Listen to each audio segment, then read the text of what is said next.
ഒരു ദിവസത്തെ കുറേ പ്ലാനിന് ശേഷം ഞങ്ങൾ വീട്ടിൽ നിന്ന് ഇറങ്ങി. ഞാൻ എന്റെ നേരത്തെ ഒരു വീഡിയോയിൽ പറഞ്ഞിട്ടുണ്ടായില്ലേ, ഹോസ്റ്റലിൽ പഠിക്കുന്ന ഒരു കസിന്റെ ആളാട്ടോ ഇത്. എയർപോർട്ടിന്റെ ബാക്കിലുള്ള ടേക്ക് ഓഫിൽ ചെന്ന് ചായയും പിന്നെ എന്തെങ്കിലും കഴിച്ചിട്ട് വരാനുള്ള പ്ലാൻ ആയിരുന്നു. പിന്നെ ലാസ്റ്റ് ചെന്ന് എത്തിയത് എവിടെയാ നമുക്ക് നോക്കാം.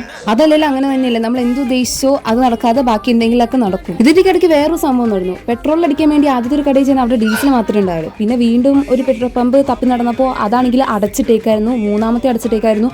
പിന്നെ നമുക്ക് ആലുവയിൽ എത്തിക്കഴിഞ്ഞിട്ടാണ് പിന്നെ നമ്മൾ പെട്രോൾ അടിച്ചത്. അങ്ങനെ ഞങ്ങൾ കൊച്ചി എയർപോർട്ടിൽ എത്തി. നമുക്ക് പിന്നെ ടേക്ക് ഓഫും ലാൻഡിങ്ങും കാണാൻ വേണ്ടിയിട്ടാണല്ലോ മെയിൻ ആയിട്ട്. പിന്നെ നാണം കരുത്തുണ്ടല്ലോ എന്ന് വിചാരിച്ചിട്ടായിരിക്കും ചിലപ്പോൾ ഒരു ഫ്ലൈറ്റും കണ്ട് പോയത്. അതാണെങ്കിൽ അപ്രതീക്ഷിതമായ സമയത്ത് മര്യാദയ്ക്ക് അത് വീഡിയോ എടുക്കാനും പറ്റിയില്ല. അത്ര നേരം വാ പൊളിച്ച് മേലിൽ നോക്കി നിന്നിട്ട് പിന്നെ എന്ത് ചെയ്താൽ വരണ്ടായില്ലാട്ടോ. നമ്മൾ മറ്റേ ടൈമൊക്കെ നോക്കിയിരുന്നു, എന്നിട്ടും നമ്മൾ കണ്ടില്ല. പിന്നെ കുറച്ചധികം നേരം നമ്മൾ ഇവിടെ ടൈം സ്പെൻഡ് ചെയ്തേ. ഞങ്ങൾ അങ്ങോട്ടും ഇങ്ങോട്ടും കുറെ വീഡിയോസ് ഫോട്ടോസ് ഒക്കെ എടുത്ത് കൊടുത്ത് അങ്ങനെ ഞങ്ങൾ നിന്നേ. അവിടെ അത്യാവശ്യം ആൾക്കാരൊക്കെ ഉണ്ടായി. പിന്നെ ഈ എയർപോർട്ടിന്റെ അടുത്ത് പിന്നെ ഒരു ട്രെയിൻ പാളം ഉണ്ടല്ലോ, അപ്പൊ നമുക്ക് പിന്നെ ട്രെയിനും കാണാൻ പറ്റി. ഞാൻ ഈ പറയണ കേട്ടാ തോന്നുന്നു ഞാൻ ഈ ട്രെയിനും പ്ലെയിനും ഒക്കെ കാണാണ്ട് എടുക്കണ്ടെന്ന്. അങ്ങനെയല്ല ഗൈസ്, നമുക്കിങ്ങനെ ഒരു സ്ഥലത്ത് പോയി കഴിഞ്ഞാൽ നമ്മളിങ്ങനെ പ്ലെയിനും ട്രെയിനും ഒരുമിച്ച് കാണുമ്പോൾ ഉണ്ടാവുന്ന ഒരു അതന്നെ. ഞങ്ങളിപ്പോൾ ഇവിടെ നിൽക്കുമ്പോൾ ഈ നമ്മുടെ ഈ ചർച്ച വിഷയം എന്ന് പറഞ്ഞാൽ നമ്മൾ അടുത്തത് എവിടെ പോകുന്നായിരുന്നു. പിന്നെ എയർപോർട്ടിന്റെ ബാക്കി നമുക്ക് ചായ കുടിക്കാന്നുള്ള പ്ലാൻ മാറ്റി ലാസ്റ്റ് ഒരു സ്ഥലത്ത് ചെന്ന് എത്തി. ഈ പോണ മുതലിനെ കാണാനാലും നമ്മൾ ഇത്ര നേരം നിന്നത്. അങ്ങനെ ഞങ്ങൾ ലാസ്റ്റ് TNTയിൽ തന്നെ പോയേ. അത്യാവശ്യം നല്ല രീതിയിൽ തന്നെ തിരക്കുണ്ടായിട്ടോ. പാർക്ക് ചെയ്യാനൊക്കെ ആയിട്ട് ഇത്തിരി ബുദ്ധിമുട്ടി. ചെന്നപ്പോൾ തന്നെ ഞങ്ങൾക്കൊരു ടേബിൾ കിട്ടി. ടേബിളും കസേരയും മാത്രം കിട്ടിയിട്ട് കാര്യമില്ലല്ലോ, കഴിക്കാനുള്ള ഫുഡും കിട്ടണം. അപ്പൊ നമുക്ക് 20 മിനിറ്റോളം ഞങ്ങൾ വെയിറ്റ് ചെയ്തിട്ട്, എനിക്ക് തോന്നുന്നു അതിൽ കൂടുതൽ വെയിറ്റ് ചെയ്തിട്ടുണ്ടായി.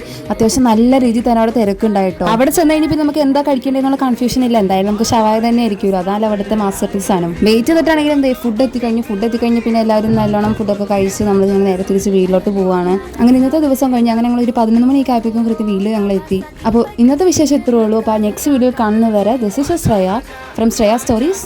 Bye bye.